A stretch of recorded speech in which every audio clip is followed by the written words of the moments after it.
Today, in the latest of a raft of policies designed to be and appear tough on immigration, the Home Secretary announced some foreign offenders will be deported as soon as they're sentenced, with appeals done by video link. We know that too often cases are held up by dragged-out appeals, and that's why we're now trebling the number of countries where there will be deport first and then appeal later. We think that is the right thing to do. We will go further, and we're also making it easier to start the deportation process from the moment of sentencing as well. The Home Office has widened its scheme to include 15 new countries on top of the 8 already on the list, saying it's deported 5,200 foreign national offenders since last July, a 14% rise, and something ministers say they hope will ease prison overcrowding. 2 former Conservative Justice Secretaries have said they fear some offenders will be able to evade jail in their country of birth. If you come to our country and commit a crime, you've got to expect some sort of punishment.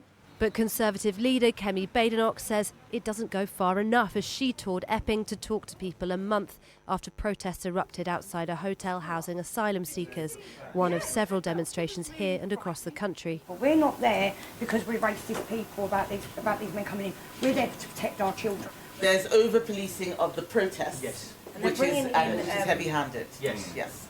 The protest began after an asylum seeker, now in custody and awaiting trial, was charged with 3 counts of sexual assault, which he denies. 16 people have been charged in connection to the disorder outside the hotel, with 2 staff members assaulted in a separate incident police described as racially aggravated. Today, Reform UK launched their Women for Reform campaign with a press conference on safety for women and girls, with speeches from self-described Farage fillies. Welcome back to the era of conviction politicians and vigilante mums. Welcome to the era of politicians who are fighting for you, for our children and fighting for Britain. We will protect you from the undocumented males who are arriving in Britain.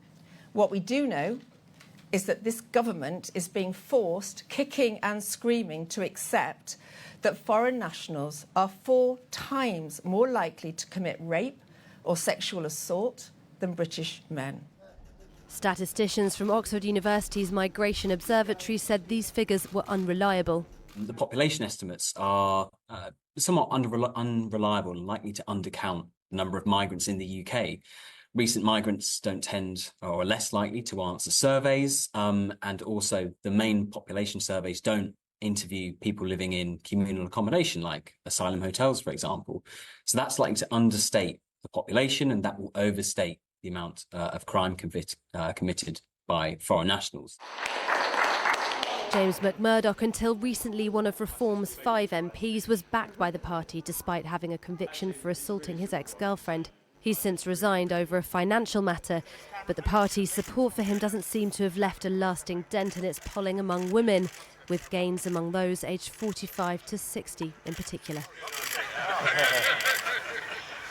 Well, earlier I caught up with Reform UK's Dame Andrea Jenkyns, and I started by asking her what Reform would do with all the asylum seekers who are in Britain now.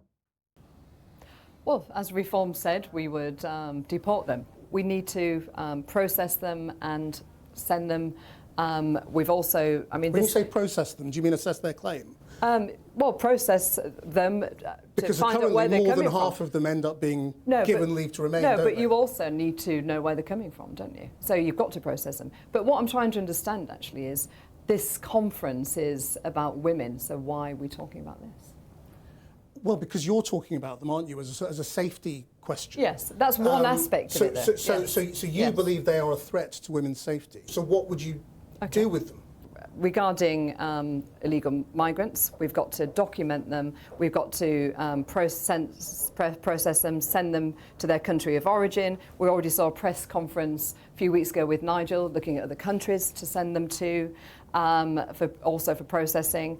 But ultimately, we want to start closing down these hotels so people feel safe in their environment. But would you keep processing them, and would you keep assessing their claims, or would you just stop assessing their claims for asylum and say, no, you're all out?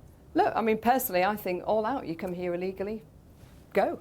That's my view. But I think so you're what about missing those people who come from countries where you can't send people back to Iran because there's no route. Well, where would you send them? This is why we're looking at the host country, isn't it?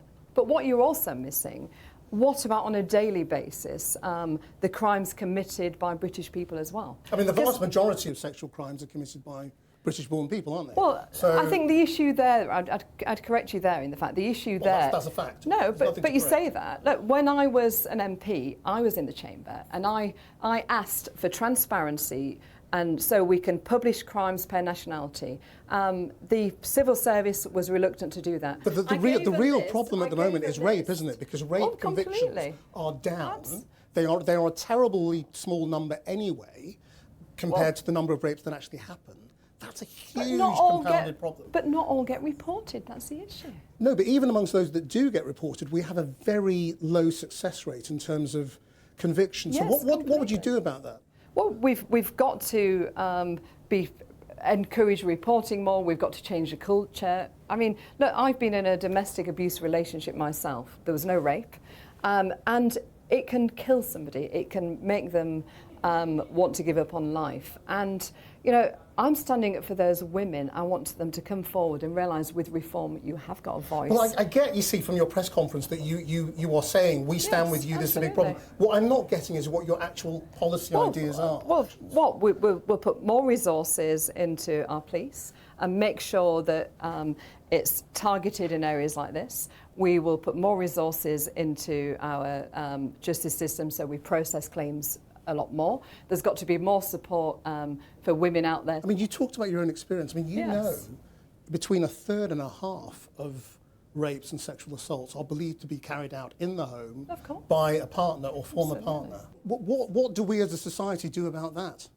You know, because that's got nothing to do with migrants or anything like that, you know. No, but some have. Of course. Yeah, somehow, but they're to do with society and everybody. No, but yes, to do with society. One is too much. Exactly. What I'm saying is the vast majority of these crimes... But some is cultural as well. Are nothing to do with culture. Cultural. They're done by British-born people. No, but some is cultural.